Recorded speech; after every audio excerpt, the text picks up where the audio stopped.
کیا ہے الذین اذا اصابتهم مصیبہ، جب کبھی انہیں کوئی مصیبت پہنچتی ہے تو وہ کہتے ہیں قالوا انا للہ وانا الیہ راجعون، بھئی ہم بھی تو اللہ کی طرف سے آئے تھے، ہمیں بھی لوٹ کے اللہ کے پاس جانا ہے، اگر کوئی تکلیف آئی ہے تو یہ بھی چلی جائے گی نا۔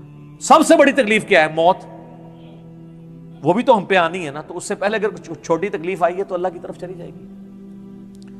اس کانٹیکسٹ میں ایک حدیث ہے صحیح مسلم میں بڑی زبردست، ام سلمہ کہتی ہیں کہ جب ابو سلمہ میرے خاوند فوت ہوئے، مجھے ان کی فوتگی کی خبر ملی تو میں نے حضور سے ایک دعا سن کے یاد کر رکھی تھی کہ جو کوئی وہ دعا مانگ لے گا اللہ تعالیٰ اس سے بہتر اسے نعم البدل دے گا، اور وہ دعا آدھا پورشن تو یہی ہے، سورۃ البقرہ کی آیت نمبر 156 انا للہ وانا الیہ راجعون۔ اس کے بعد ہے اللہم اجرنی، یہ جھٹکے سے ملے گا، اللہم اجرنی، حمزہ آگے، اللہم اجرنی فی مصیبتی واخلف لی خیرا منہا، اے اللہ مجھے اس مصیبت میں اجر عطا فرما اور میرے لیے اس سے بہتر نعم البدل کر دے۔ تو کہتی ہیں کہ نبی علیہ السلام نے فرمایا تھا جو یہ دعا مانگ لے گا نا تو اللہ تعالیٰ اس کی کمپنسیشن فرما دے گا، اسے بہتر نعم البدل دے گا۔ کہتے ہیں میں نے دعا تو کی، پھر میں یہ سوچتی تھی کہ میرے خامن جیسا تو کسی کا خامن نہیں ہوگا، ابو سلمہ جیسا خامن مجھے کیسے مل سکتا ہے۔ تو جب عدت پوری ہوئی تو نبی علیہ السلام نے پیغام کا نکاح کا پیغام بھیج دیا، ام المومنین بن گئی، اور یہ ہماری وہ ماں ہے جو سب سے آخر میں فوت ہوئی ہیں 64 ہجری میں، واقعہ کربلا کے بھی 3 سال بعد۔ تو اس دعا کی یہ دعا یاد رکھیں، چھوٹی موٹی بھی کوئی بھی تکلیف کوئی بچوں کو پہنچتی ہے، گھر میں کسی کو زخم لگتا ہے، ٹھوکر لگ جاتی ہے، کوئی مالی نقصان ہو جاتا ہے، فوراً یہ دعا، اور میں نے الحمدللہ 20 دفعہ یہ دعا آزمائی ہے۔ وقتی طور پہ تو فیل ہو رہا ہوتا ہے کہ یار کوئی مسئلہ خراب ہو گیا، لیکن اس کے بعد اسی شر کے اندر خیر چھپی ہوئی ہوتی ہے، وہ مل جاتی ہے۔ اس آپ دعا کو یاد رکھیں، اور صبح شام جو چھوٹی موٹی کوئی خبریں بھی آپ کو ملتی رہتی ہیں نا، اس کے اوپر آپ یہ دعا پڑھتے رہیں، یہ آپ کے لیے ایک بہت بڑا وظیفہ ہے انشاءاللہ تعالی۔ باقی یاد رکھیے گا کہ یہ مکافات عمل کا جو معاملہ ہے نیک اور بد لوگوں کے اعتبار سے ڈیفرنٹ ہے۔ نیک لوگوں کو جو تکلیفیں آتی ہیں نا دنیا میں، وہ ان کے درجات کو بلند کرنے کے لیے آتی ہیں، اور یہ اللہ تعالیٰ نے بڑی سختی کے ساتھ سورۃ العنکبوت کے اندر نا صحابہ کرام کو ایڈریس کر کے نا یہ فلسفہ کلیئر کیا ہے، آیت نمبر 2 اور 3 کے اندر، احسب الناس ان یترکوا ان یقولوا آمنا وهم لا یفتنون، کیا لوگ اس گمان میں ہیں کہ انہیں صرف اس بات پہ چھوڑ دیا جائے گا کہ وہ ایمان لے آئے اور ہم ان کی آزمائش نہیں کریں گے؟ وَلَقَدْ فَتَنَّ الَّذِينَ مِن قَبْلِهِمْ، بے شک ہم نے ضرور آزمایا تھا ان سے پہلے لوگوں کو، فَلَيَعْلَمَنَّ اللَّهُ الَّذِينَ صَدَقُوا وَلَيَعْلَمَنَّ الْكَاذِبِينَ، تو اللہ تعالیٰ ضرور جانچ کر رہے گا کہ کون سچے ہیں اپنے دعوے کے اندر۔ کس دعوے میں؟ کہ غلامی رسول میں موت بھی قبول ہے، اور کون صرف نعرہ بازی کر رہے ہیں۔ اللہ تعالیٰ ان کو ظاہر کر کے رہے گا، جانچ کے رہے گا۔ تو یہ اللہ تعالیٰ نے اپنا اصول رکھا ہے، یونیورسل ٹروتھ ہے۔ اس کانٹیکسٹ میں صحیح بخاری میں ایک حدیث ہے، صحابہ کرام نے جب کافروں کی تکلیفوں کا ذکر کیا نا حضور سے، تو آپ نے فرمایا صبر کرو، اللہ کی قسم تم سے اگلے لوگوں کو زمین میں گاڑا جاتا تھا، سر کی مانگ پہ آرا رکھا جاتا تھا اور کہا جاتا تھا کہ اسلام چھوڑ دو، اور وہیں ان کے 2 ٹکڑے کر دیے جاتے تھے، وہ اپنے دین پہ قائم رہتے تھے۔ لوہے کی کنگیاں ان کے گوشتوں پہ پھیری جاتی تھی، حتیٰ کہ ہڈی تک پہنچ جاتی تھی، تب بھی وہ اپنے دین پر ثابت قدم رہے۔ تو نبی الاسلام نے اپنے صحابہ کو اگلے لوگوں کی یہ تکلیف گنوائی۔ تو اب وہ جو اتنی تکلیفیں کاٹتے رہے ہیں، وہ کوئی مکافات عمل نہیں ان کے لیے ہوا، آزمائش تو ہوئی ہے نا جی۔ تو نیک اور برے لوگوں کے اعتبار سے ڈیفرنٹ ہے، یہ ذہن میں رکھیے گا۔ بخاری اور مسلم کی متفق علیہ حدیث ہے، نبی علیہ السلام نے فرمایا مسلمان کو کوئی بھی تکلیف پہنچتی ہے، دکھ درد بیماری، کوئی اندیشہ کہتے ہیں ذہنی ٹینشن کو، صرف کہ یہ نہ ہو جائے، حتیٰ کہ اس کے پاؤں میں کانٹا بھی چبھ جائے، تو اللہ تعالیٰ اس کے بدلے میں اس کے گناہوں کو معاف کر دیتا ہے۔ اور مسلم شریف میں ڈیٹیل ہے کہ جب یہ سورۃ النساء کی آیت نمبر 123 نازل ہوئی نا، کہ چھوٹے سے چھوٹے اعمال کا بدلہ بھی ملے گا اور چھوٹی سے چھوٹی نیکی کا بھی. تو صحابہ پریشان ہو گئے, ان کا یا رسول اللہ ہم تو یہ تو سارے پکڑے جائیں گے, کس طریقے سے کوئی بندہ پرفیکٹ ہو سکتا ہے؟ تو حضور نے فرمایا پریشان ہونے کی ضرورت نہیں ہے. مسلمان کو جو دنیا میں تکلیفیں اور بیماریاں آتی ہیں نا, وہ اس کی ان غلطیوں کا کفارہ بن جاتی ہیں. حتیٰ کہ جامعہ ترمذی میں ابو داؤد میں ایک حدیث ہے, نبی علیہ السلام نے فرمایا کہ دنیا میں سب سے زیادہ تکلیفیں انبیاء کو آتی ہیں. تو کیا انبیاء پہ مکافات عمل ہو رہا ہوتا ہے؟ نعوذ باللہ. اس کے بعد ان پہ آتی ہیں جو ان کے بعد اللہ تعالیٰ کو سب لوگوں سے بڑھ کے محبوب ہوتے ہیں. آپ نے صحابہ کا بھی نام نہیں لیا, فرمایا جو بھی, وہ اس زمانے میں بھی ہو سکتا ہے, آج کے زمانے میں بھی. کیونکہ بعض اصحاب تو ایسے ہیں جنہوں نے کفر کی زندگی میں بھی موج کی ہے اور اسلام کی زندگی میں موج کی ہے, وہ تکلیفوں سے گزرے ہی نہیں ہیں. اچھا, اور پھر فرمایا اس کے بعد وہ لوگ ہیں جو اس کے بعد اللہ کو سب سے بڑھ کر محبوب ہوتے ہیں. حتیٰ کہ انسان پہ تکلیفیں آتی رہتی ہیں اور اس کی موت کا وقت آ جاتا ہے اور اللہ تعالیٰ اسے پاک و صاف کر کے دنیا سے اٹھا لیتا ہے.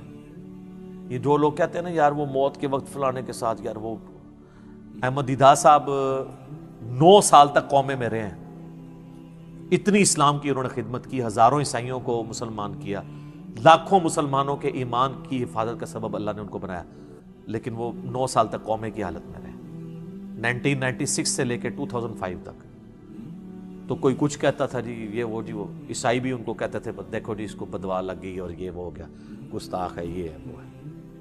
تو یہ تو کوئی طریقہ نہیں ہے. اس طریقے سے جنید جمشید صاحب جب شہید ہوئے تو آپ دیکھ لیں ان کے مخالفین نے ان کے بارے میں کیا بات کی. اور صحابہ کرام کو تو رومن امپائر کی بیٹل فیلڈز کے اندر تیل کے کڑاؤں میں روسٹ کیا گیا ہے. تو آپ کیا کہیں گے نعوذ باللہ ان کے ساتھ یہ کچھ ہو گیا؟ ابو عبیدہ ابن جرح, معاذ ابن جبل لاڈلے ترین اصحاب ہیں, طاعون کے مرض میں شہید ہوئے ہیں, اور طاعون میں اتنے بڑے بڑے پھوڑے جسم کے اوپر نکلتے ہیں. آپ تو سمجھتے ہیں کہ صحابہ کرام جو ہے وہ بڑے سکون سے بیٹھتے ہوں گے اور پھر کلمہ پڑھتے ہوں گے, ساتھ ہی ایسے روح پرواز کر جاتی ہوگی. حضرت حمزہ ابن عبد المطلب کا مسلح ہوا ہے, سید الشہداء ہیں. حضرت حسین علیہ السلام کے ساتھ جو کچھ کربلا میں ہوا ہے, تو نیک بندوں اور عام بندوں کے اعتبار سے اس کا حکم ڈیفرنٹ ہے. نیک بندوں کے درجات بلند ہوتے ہیں. حسین ابن علی سے اتنی بڑی قربانی نے اللہ نے لی کہ قیامت والے دن ان کو جنتی نوجوانوں کا جو سردار ہونا ہے اس کو جسٹیفائی کیا جائے کہ آؤ جی حسین جیسی ہے کسی قربانی, بنا دینا ہے سردار, آ جاؤ لے کے آؤ. کوئی کھڑا ہو سکتا ہے؟ ابھی تک 1500 سال میں تو نہیں کوئی دعویٰ کرے گا کھڑا ہونے کا. تو اللہ تعالیٰ نیکیوں کو جسٹیفائی بھی کرواتا ہے, وہ مکافات عمل نہیں ہو رہا ہوتا. نیک لوگوں کے لیے ڈیفرنٹ ہے, ان کے درجات بلند ہوتے ہیں, اور باقی عام لوگوں کے لیے یہ ہے کہ ان کے لیے بھی آپ نہیں کہیں گے کہ ان پہ عذاب ہے, یا اللہ کی طرف پلٹنے کا ذریعہ ہے یا ان کے گناہوں کا کفارہ ہے. یہ آپ نے کسی پہ نہیں کہنا اس کے اوپر لعنت پڑ گئی, اس کے اوپر یہ ہو گیا, اس کے اوپر یہ ہو گیا. یہ آپ کو کسی نے رائٹ نہیں دیا. یہ بہت بڑا ظلم ہے. ایک طرح کے معاملات ہوئے ہوتے ہیں دونوں کے ساتھ. اب آپ دیکھ لیں سنیوں میں سے کوئی جیل میں جاتا ہے تو شیعہ کہتے ہیں دیکھا جی مکافات عمل ہے, شیعہ میں سے کوئی جاتا ہے سنی کہتے ہیں مکافات عمل ہے. تو یہ آپ جو مرضی, اور اپنوں کے لیے کہتے ہیں آزمائش ہے. تو یہ آج کی ڈیٹ میں آپ نے سب کے لیے آزمائش ہی کہنا ہے, ورنہ یہ مسئلہ بالکل خراب ہو جائے گا.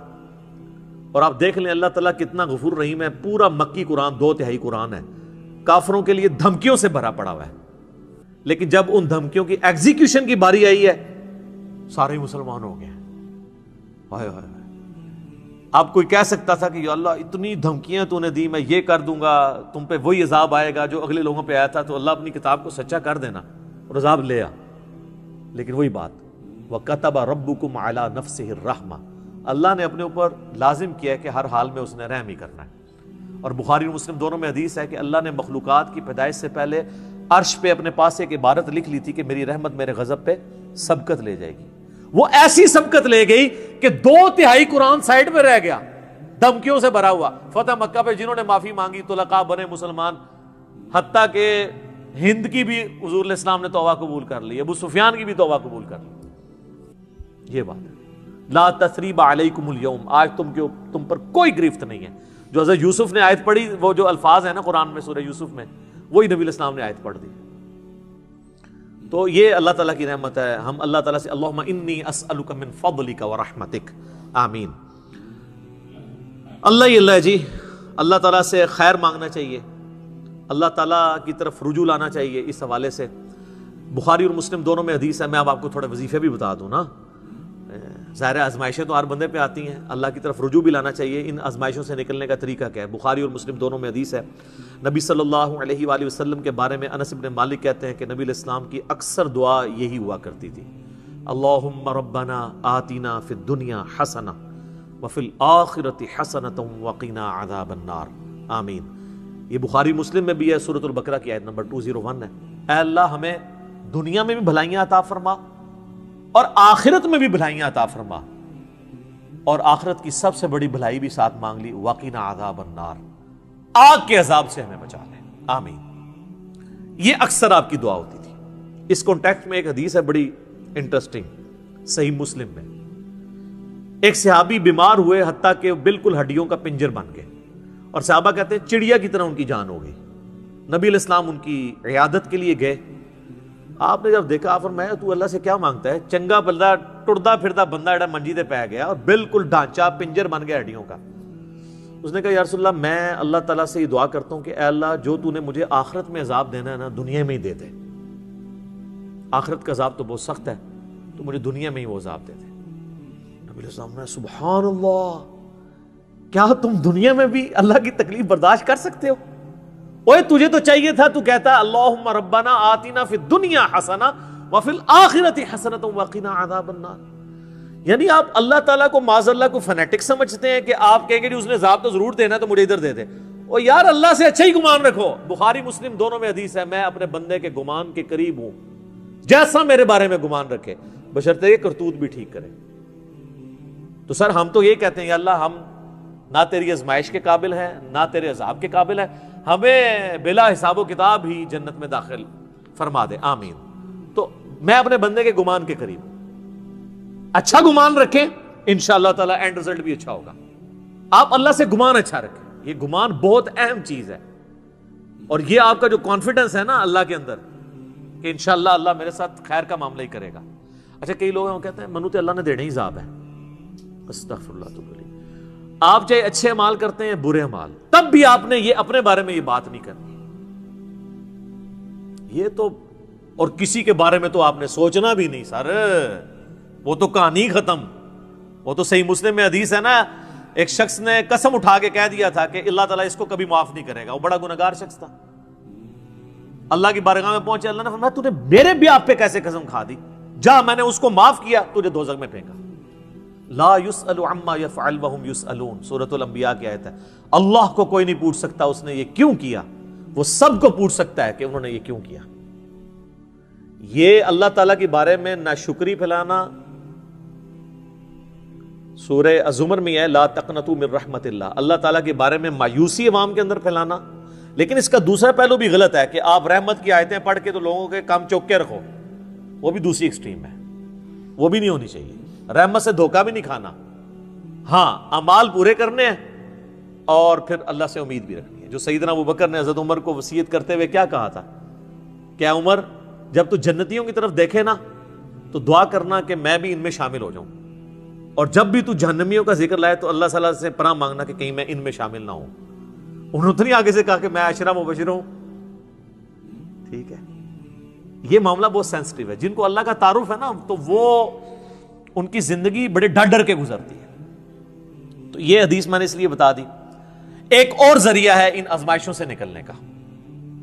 صحیح بخاری اور مسلم دونوں میں حدیث ہے، جس کی یہ خواہش ہے کہ اللہ اس کی عمر دراز کر دے اور اس کے رزق میں کشادگی دے دے. رزق میں دنیا کی ہر نعمت شامل ہے. ہم تو دولت ہی سمجھتے ہیں نا، اچھی صحت بھی رزق ہے، اچھی اولاد بھی رزق ہے، اچھی صحت بھی رزق ہے، مال کی فراوانی بشرطے کہ وہ فطرے میں نہ ڈال دے وہ بھی رزق ہے. ہر چیز دنیا میں جتنی بھی اہمیت ہے کی چیزیں جو ہم سمجھتے ہیں. تو بخاری اور مسلم دونوں میں الفاظ ہیں، جس کی یہ خواہش ہے اس کی عمر دراز ہو جائے اور اس کے رزق میں کشادگی ہو تو اپنے رشتہ داروں کے ساتھ حسن سلوک کرے. یہ ہے جناب وہ کام کرنے کا. حسن سلوک خالی ان کو تسلیاں نہیں دینا. ظاہر ہے قرآن اور حدیث میں جب رشتہ داروں سے صلہ رحمی کا ذکر آتا ہے تو یہ ہے کہ ان کے ساتھ قطع تعلق ہی نہیں کرنی، دوسرا ان کی فائنینشیل سپورٹ کرنی ہے۔ اس لیے آپ دیکھیں سب سے زیادہ حقدار زکوٰۃ کے، صدقات کے آپ کے بہن بھائی ہیں، سب سے قریبی رشتہ وہ ہے، اس کے بعد کوئی اور حقدار ہے۔ باقی اس پہ تو امت کا اجماع ہے کہ جو صدقات اللہ کی راہ میں آپ کرتے ہیں اس سے اللہ تعالیٰ تکلیف ٹالتا ہے، منت سے نہیں ٹلتی۔ بخاری مسلم میں حدیث ہے کہ منت سے کنجوس کا مال ہی نکلتا ہے، تکلیف نہیں ٹلتی۔ لاجیکل ہے، منت تو یہ کہ یا اللہ پہلے کر تو میں کراں گا، اور صدقے میں کیا ہے، یا اللہ میں نے تیری طرف سے تیری راہ میں یہ صدقہ کیا اور میں اس نیک عمل کا وسیلہ تجھے پیش کرتا ہوں، میرا مسئلہ حل کر دے۔ جو بخاری مسلم میں حدیث ہے، 3 لوگ غار میں پھنس گئے تھے، انہوں نے اپنے پرانے اعمال کا واسطہ پیش کیا تھا، یہ نہیں تھا کہ یا اللہ ایک بار کاٹ دیتے سی کریں گے، پھر کون سی نکلنا انہوں نے اپنے پرانے کیے ہوئے اعمال کا وسیلہ اللہ کے حضور پیش کیا، جو قرآن میں بھی ہے وَاسْتَعِينُوا بِالصَّبْرِ وَالصَّلَاةِ، صبر اور نماز کے ذریعے اللہ کی مدد چاہو، جس سے وہ کہتے ہیں جی اس سے غیر اللہ کی مدد ثابت ہوتی ہے، تو کوئی کہتا ہے المدد یا صبر، المدد یا نماز، وہ اس کا مطلب ہے صبر اور نماز سے اللہ کی مدد، کیونکہ آگے آتا ہے ان اللہ مع الصابرین، بے شک اللہ تعالیٰ صبر کرنے والوں کے ساتھ ہے۔ تو نیک اعمال کا وسیلہ آپ اللہ کے حضور پیش کریں، تو صدقہ اور خیرات کرنا یہ اللہ تعالیٰ کی طرف سے آئی ہوئی تکالیف کو، بلاؤں کو ٹال دیتا ہے۔ ایک چٹکلا عرض کر دیں، صدقہ وہ چیز ہے جو بلا کو کھا جاتی ہے، اور مولوی وہ بلا ہے جو صدقے کو بھی کھا جاتی ہے۔ ہاں، صدقہ کس کو دیتے ہیں؟ سر دیکھا کتنی بڑی بلا ہے، بلاواں نو جڑی چیز کھاندی ہے وہ صدقہ ہے، اور جو صدقے نو بھی کھا جائے سب تو بڑی بلا وہ مولوی ہے۔ اچھا، یہ چٹکلے کے طور پہ اس کو نیگیٹو کسی نے نہیں لینا، میں نے ایک مزاح کے طور پہ بات کی، اس ٹاپک کے ساتھ کوئی تعلق نہیں ہے، چونکہ ایک مشہور ہے چیز۔ تو یہ میں نے آپ کو ایک دعائیں، اذکار اور پھر اعمال بھی بتا دیے۔ آخر میں 2 دعائیں میں وہ جو بیان کی تھی ان کو ریپیٹ کر دیتا ہوں۔ ایک پریونٹیو دعا ہے، یہ 2 علاج ہوتے ہیں نا، پریونٹیو اور کیوریٹیو۔ پریونٹیو علاج یہ ہوتا ہے کہ بیماری ہونے سے پہلے علاج کیا جائے، جیسے ویکسین ہے، آج کل وہ کہہ رہے ہیں کورونا کی ویکسین بن گئی ہے کہ وہ لگوا لیں تو تکلیف ہوئی نا۔ ایک ہوتا ہے کیوریٹیو علاج کہ بیماری ہو گئی ہے تو اب علاج کیسے کرنا ہے۔ تو پریونٹیو علاج جو دعائیں ہیں نا وہ ہے اللہم ربنا آتنا فی الدنیا حسنہ وفی الآخرۃ حسنۃ وقنا عذاب النار۔ ہر نماز کے تشہد میں اسے مانگے، ٹھیک ہے، بلکہ سجدے میں مانگے۔ صحیح مسلم میں حدیث ہے کہ سجدے میں تم اپنے رب کے سب سے زیادہ قریب ہوتے ہو، خوب دعائیں مانگا کرو۔ سجدے میں بھی آپ یہ دعا مانگ سکتے ہیں، تشہد میں تو مانگے ہی مانگے، وہ بخاری مسلم میں حدیث ہے درود شریف کے بعد جو چاہو اپنے رب سے مانگو، وہ تو قبولیت کی ایک جگہ ہے۔ اس کے علاوہ یہ ہو گئی پریونٹیو علاج بیماریوں سے، پریشانیوں سے۔ جتنے سنت اذکار ہیں، بسم اللہ الذی لا یضر، یا اعوذ بکلمات اللہ التامات من شر ما خلق، یہ ساری کی ساری چیزیں اللہ تعالیٰ کی طرف سے ایک سنت اذکار ہیں۔ لیکن یہ یاد رکھیے گا یہ ناگہانی آفات کے لیے ہیں، یہ نہیں ہے کہ بسم اللہ پڑھ کے ساکٹ میں انگلی دے دے، یا بسم اللہ الذی لا یضر پڑھ کے تو کوبرے سے کھیلنا شروع کر دے، نہیں، وہ پھر آپ اپنے اوپر تقدیر خود غالب کروا رہے ہیں، پھر یہ اذکار نہیں اثر کریں گے۔ یہ ناگہانی آفات کے لیے، جب کوئی شخص اپنے اوپر خود تقدیر غالب کر لیتا ہے نا، پھر وظائف ہو جاتے ہیں سائڈ کے اوپر، یہ ذہن میں رکھیے گا۔ پھر بھی جو تکلیفیں آنی ہیں نا وہ تو آنی ہے اللہ کی طرف سے آزمائش والی، وہ تو ہمیں یہی ایٹیچیوڈ ہے کہ ہم اللہ تعالیٰ کی طرف رجوع لائیں، اور وہی ہے کیوریٹیو علاج کہ جب کسی پہ تکلیف آ جائے تو اب کیا کرنا ہے، اس نے کہنا ہے انا للہ و انا الیہ راجعون، اللہم اجرنی فی مصیبتی و اخلف لی خیرا منہا۔ یہ مکافات عمل کا سارا ٹاپک، اس کا اینڈ میں کروں گا سورہ الحدید کی ان 2 آیات کے اوپر، جس کے بعد صبر آ جائے گا سب کو، کہ اللہ تعالیٰ نے یہ تکلیف کا سلسلہ دنیا میں جو رکھا ہوا ہے اس پہ صبر کے لیے کیا ترغیب دلائی ہے۔ آیت نمبر 22 اور 3، ما اصاب من مصیبت فی الارض ولا فی انفسکم، کوئی مصیبت بھی ایسی نہیں کہ زمین میں آئے۔ زمین میں کیا مصیبت آتی ہے؟ زلزلہ، وبائی امراض، سیلاب، طوفان، ولا فی انفسکم، اور نہ کوئی ایسی مصیبت کہ تمہاری جان میں آئے۔ جان میں ہر طرح کی بیماری، کسی کو بلڈ کینسر ہو گیا، کسی کے گردے فیل ہو گئے، کسی کو ہیپاٹائٹس ہو گیا، تو اللہ فرماتا ہے الا فی کتاب من قبل ان نبرأھا، یہ ہم نے لوح محفوظ پہ پہلے ہی لکھا ہوا ہے، اس سے پہلے کہ ہم یہ تکلیف بھیجیں۔ کام ہی ختم ہو گیا۔